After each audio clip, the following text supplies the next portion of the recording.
45 community darlings in 45 episodes of Kerrie and Dolly. Of course, for the very final show, I knew exactly what story I wanted to bring you, the community, the story of this show. So let's take a look at everyone involved in the show in a different light and find out what it's been like for them. Of course, the fabulousness of all of this started with some very dreary things going on, with lockdown occurring here in Victoria.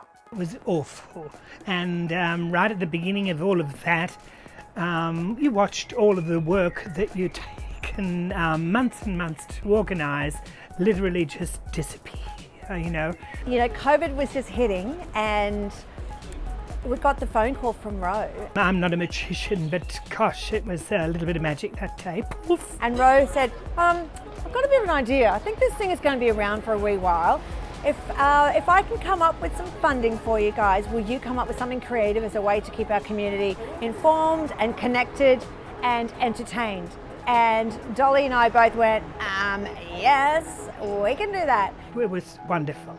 Knowing that we'd be given a job and we'd be able to get out there and do what we do twice a week, that was a dreadful idea in the beginning. 2 shows a week, which was crazy to think of now, but we did it, we pulled it off, and that was 2 shows a week from between April 23 and July 23, so that's how many months that is. I suddenly found myself with a bit more free time on my hands, and it was just good to get a bit of a project and a bit of structure, at least 1 day a week or 2 days a week at the start, and just, you know, a bit of purpose and being able to contribute to something that was trying to make a difference during this tough time. We were able to make the most out of what we were going through.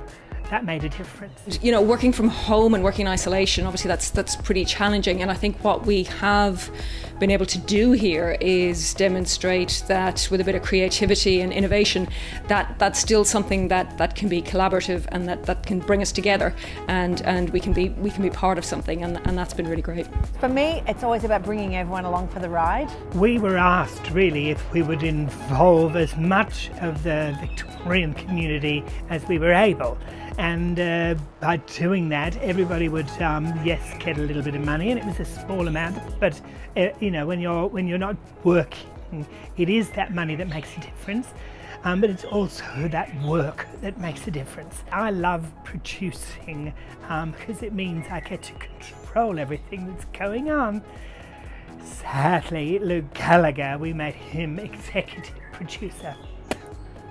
And he did a wonderful job. And we would not have been able to do any of this without Luke Gallagher. When Dolly came to me and said, you know, we're doing this, it's happening, I'd heard talk of it for a couple of weeks, but I wasn't really that involved. And at that time, my job had gone down to 2 days a week.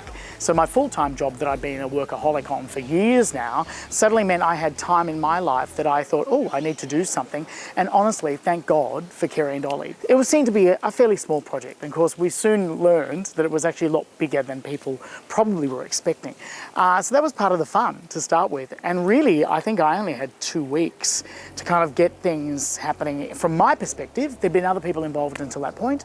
And then suddenly we were on. Right from the beginning, we had Dean involved, our community darling, and really between all of us, we've all been able to bring this together. The difference between a radio news bulletin and a TV news bulletin wasn't something I gave much thought to when Dolly Diamond phoned me in April and said, do you want to be part of this project? I had to figure out how to turn my small apartment into a TV news studio and think about lighting and camera positioning. And the first couple of months, my TV news studio at home was me sitting on a slab of beer on my bed. That was kind of the best setup I had. It's had its challenges, and it took me a while to get there, but it's actually been a lot of fun. There's no one, one person that did the lot that wouldn't worked that way. I've known Kerrie a long while, and she's an amazing makeup artist and milliner and mate.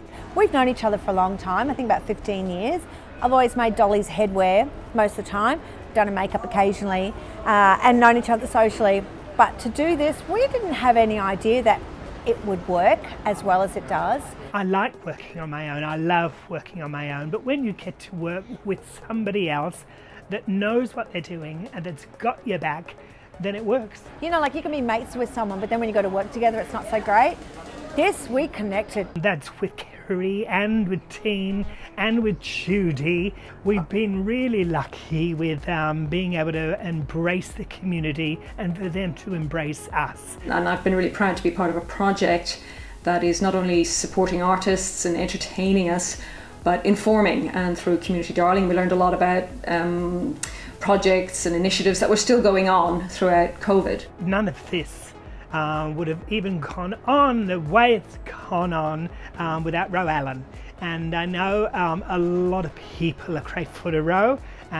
They do incredible work for our community. And look, even the sun came out then when you mentioned Ro Allen. Liberal. Doing it all through COVID the way we've been doing it, it's just like a warm, regular, fabulous get together. COVID for me has been a really pleasant, amazing experience. So this has been so nice to get back and do what I love with the people I love. 45 episodes, it's been a long season, but things are looking brighter. You know, we're heading to COVID normal, and it seems like maybe the timing is right. What I love to, and I'm going to throw this back onto you, Dean, Community Darling, is your segment each and every week. To me, I find that absolutely astounding, because that reminds me of how much is out there, because it is easy to live in our own bubble. So when you're in that kind of mindset, you don't really see a whole lot of what's going on out there, and that I was taking advantage of that. So to be reminded of it and to go, oh, hang on, we are making a difference. I got so immersed in the project with Dolly, with Kerrie, with yourself, and with everyone involved, and it became my life. You know, my day job became a secondary thing for me for those first months that we were doing 2 shows a week. So I was really privileged to have that time, and this has been the first time in 15 years that I've had the time to come back and do something in community, which I love. I feel for Michael having to give up his lounge room for Dolly and myself. The set is always there. I get to leave at the end of a Thursday night, but I think Michael has done very well throughout over many, many, many months to give up a whole portion of his apartment for us. I didn't know how long lockdown would last. It just kept going.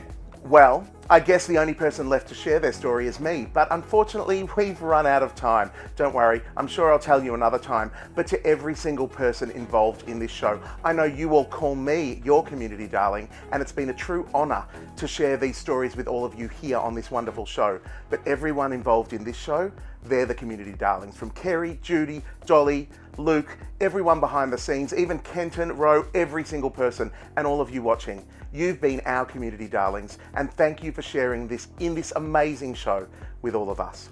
I'm Kerrie Stanley. And I'm Dolly Diamond. And welcome to Kerrie and Dolly. Oh.